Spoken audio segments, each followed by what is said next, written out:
Good morning and greetings everyone. So today I will be presenting a simple Java GUI program called the Pet Clinic System. So this project is built using Java Swing, which allow us to create graphical user interfaces. So the code start by importing several essential libraries like Java X Swing and Java AWT. So these libraries provide the tools we need to build components like windows, text fields, and checkboxes. So the class pet clinic system extends JFrame, meaning it creates a window that acts as the main frame of our application. So inside the class, we declare multiple components. There are text fields for entering pet details such as name, breed, age, owner's name, and contact number. There is also a table and a default table model which are useful for displaying data in a structural way, like listing appointments or pet records. We also include checkboxes for optional services such as bath and haircut, nail clipping, rabies shots, ear cleaning, and deworming. So these options simulate real clinic features that a pet owner might choose.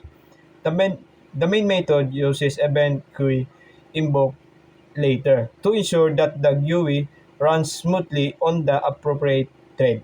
It creates an instance of the pet clinic system and makes it visible with the line frame that set visible equal true.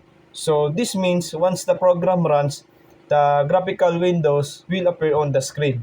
So if there are any errors during this process, they will be printed using e.print stack trace for debugging.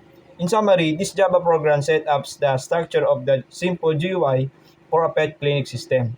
It prepares various input fields and checkboxes, making it ready for future development like adding buttons, so saving data and processing user input. So thank you for listening. Greetings everyone.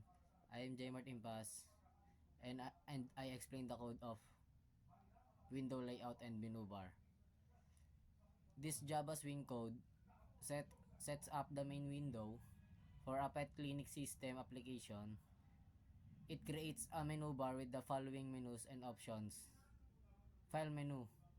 New clears the clear form method. Exit. Ask for confirmation before closing the application. Transaction menu. View transaction menu. Displays a scrollable table or transactions in a dialog. Help menu. About shadows information about the system, its purpose and version. The window is initialized with fixed size and all components are manually positioned using absolute layout. Mga greetings. In this video, I will explain the pet registration form UI in this code. This Java snippet demonstrates how to build a basic graphical user interface GUI using the Swing library. Specifically, it constructs a form that allows users to input details about a pet. The interface includes fields such as the pet name, type, breed, age, and the owner's name. Each field is represented by JLabel and corresponding JText field, which are essential components in Swing for displaying text and accepting user input. The GUI layout absolute positioning, meaning each component is manually placed on the window using set bounds. This gives precise control over where elements appear, although it sacrifice responsiveness across different string size. Each label is created using the JLabel class and its font is set to monospace, bold and size 10 to ensure a uniform and readable design. Labels are placed to the left of the respective input fields, following a traditional form layout. For example, the label pet name is initialized to display pet name, and it is added to the content page, which serves as the main container for all components Similarly, the corresponding text pet name field is creating using jtext field, and the number of columns is set 10, defining its visible width. The pattern is constantly repeated for other fields: type, breed, age, and owner name. The repetitive structure ensures the GUI is readable and organized, while absolutely positioning works well for small, big size, or more complex applications. Typically use layout managers like grid layout, border layout for better scalability and adaptability. Tangal greetings, I'm Enrico De Rosario, and I'll be explaining the service selection form of our project. In this part of the form, we created a clean and simple UI for users to select best services using checkboxes. Each service is clearly labeled and styled. There's also a section where users can input the appointment date and time. This layout ensures the form is easy to use, informative, and visually structured. For the first uh, line of code is the title label. And this creates a label with the text service selection form. This is the main heading of this section. Uh, the next one is the service checkboxes. Each checkbox represents a service the pet owner can select. And the J checkbox button haircut creates a checkbox with that label. And similar checkboxes for nail clipping, ear cleaning, rabies vaccination, and deworming. This gives users option to select multiple services as needed. And next is the appointment label. This label prompts the user to input the date and time for their appointment. And the last one is the text field for date and time. The JText field allows the user to enter the appointment date and time, and also this lets users type in when they want the appointment to happen. Hello, in part 5 of our program, we created the transaction table setup which displays all the transaction details after the user clicks the computer fee button. So let's break it down. First, we created a J button called a bit called button compute fee with a label of compute fee. When the users click this button, it triggers a function called compute fee, which calculates the total payment based on the selected service and appointment. Then we added a J label that says transaction log table. So this serves as header for our table and is styled in green color with bold text, making it more visible and organized on the screen. So next, we added a J-scroll panel. This is very useful because it allows user to scroll through the table when there are too many entries to fit on the screen. Without the scroll pane, the table might overflow or get cut off. After that, we created the actual JTable and used a default table model. So this part is very important. The table is empty at first, but we define the column headers: owner name, pet type, service, appointment, and total fee. So this represent the main details we want to record and show in every transaction. So finally, we connected the table to the scroll pane and added it to content pane, so it becomes part of the user interface. So this setup is ensures that every time a transaction is made, the details are recorded and clearly displayed in a scrollable table, and making the system more interactive and user friendly. I'm going to explain a practical implementation in Java Swing, creating a clear button that allows users to remove a selected row from a table. Here we are creating a new J button labeled clear. This button will let users remove an entry from the table when clicked. Next, we add an action listener to it. This line captures the event When the button is clicked, then we retrieve the index of the selected row using table that gets selected row. If no row is selected, this will return -1 or -1.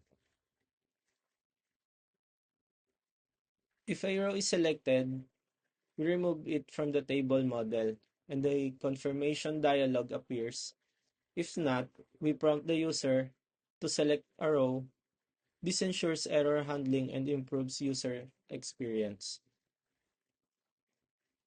Finally, we place the button clear that set bounds, content pane that add button.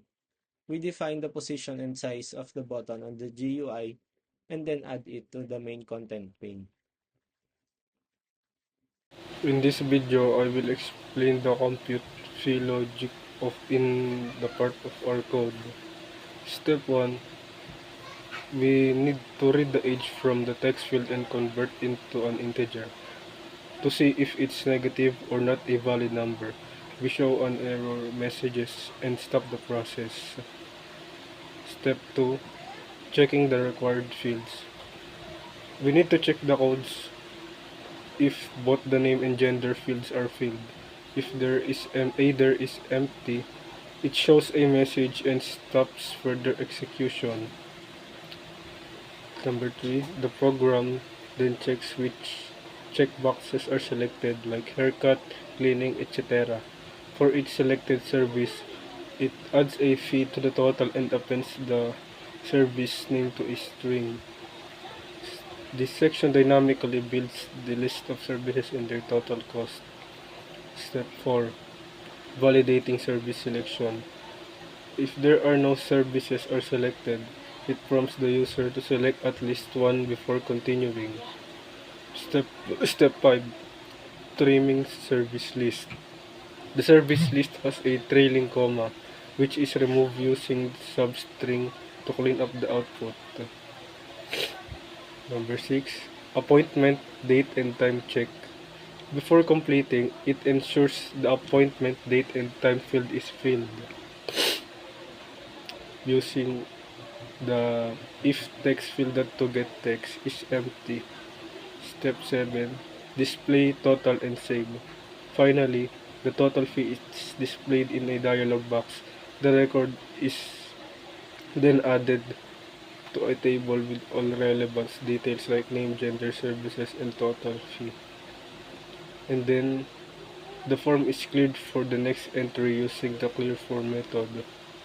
That's all. Thank you. Greetings everyone, I'm CJ Domingo. I'm here to explain the clear form method of our code. The clear form method clears all the input fields in a form. It does two things. 1. Empties the text boxes like pet, breed, age, owner name, contact. 2. Uncheck all the checkboxes like bath, nail clipping, ear cleaning, rabies, and deworming. This is usually used when you want to reset the form after submitting or starting a new entry. Greetings, Miss Rebana, and for this part, I'll be in charge of our debugging in our system, which is Pet Clinic system in Java Swing. And to start, we just have to start the program, and the program will give us an input for pet registration form, which consists of pet name, type, breed, age, owner's name, and contact number. So to start, we just have to put our pet name. Example is Alex. The type of our pet, example is Alex is a cat or a dog, in which case just have to put anything in here.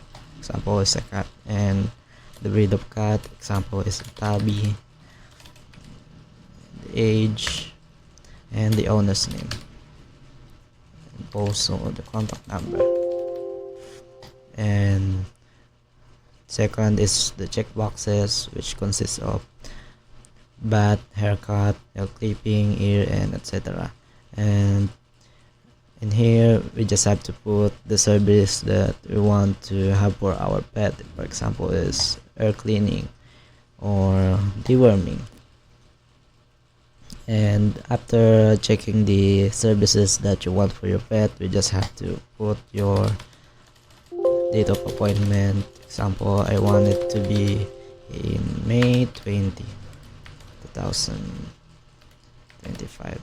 And after that, we just have to compute P if you're finished, which this system will give us the total P of our services for our pet. And after clicking the OK, the system will now put the information of this form into the table below, which is there. So we want to clear the info below. We just have to click the clear, and after clicking that, it will pop up a message which says that the selected row is now removed successfully, and just have to hit OK. And for our menu boxes, we can have a new file or exit. Example is the exit. If we click that, it will give us a confirmation if we really want to click or not. And transaction, we can see here the transaction history, which is blanks because we cleared the last table below. And for the help, this is where the info is held, and there. And that's all. Thank you.